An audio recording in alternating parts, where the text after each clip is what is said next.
పులగం నివాసంలో ఘనంగా నూతన సంవత్సర సందడి. ప్రముఖ లాయర్ రామకృష్ణ నివాస కార్యాలయంలో ఘనంగా నూతన సంవత్సర సందడి నెలకొంది.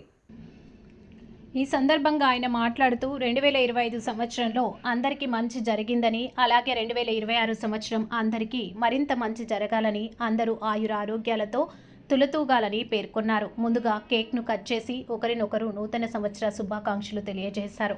అలాగే గజమాలతో ప్రముఖులందరూ వచ్చి శుభాకాంక్షలు తెలియజేసి గజమాలతో లాయర్ కృష్ణారెడ్డిని సత్కరించడం జరిగింది. ఈ సందర్భంగా రెడ్డి, బద్రి, పుల్లా కృష్ణ కుటుంబ సభ్యులు తదితరులు పాల్గొన్నారు. అందరికీ నూతన సంవత్సర శుభాకాంక్షలు. 2026 సంవత్సరంలోకి మరి అడుగుపెట్టాం.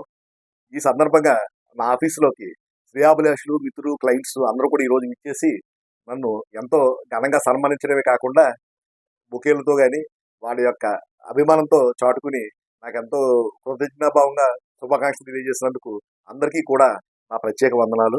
మరి గడిచిన సంవత్సరం ఎన్నో కష్టాలు, సుఖాలు ఎదుర్కొన్నారు. అలాగే కొంతమందికి కన్నీళ్లతో కూడా నడిచినాయి.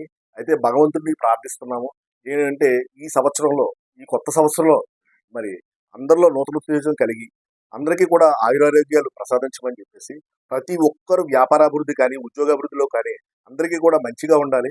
ఎందుకంటే వ్యక్తి బాగుంటే సమాజం బాగుంటుంది, సమాజం బాగుంటే మన దేశం కూడా బాగుంటుంది.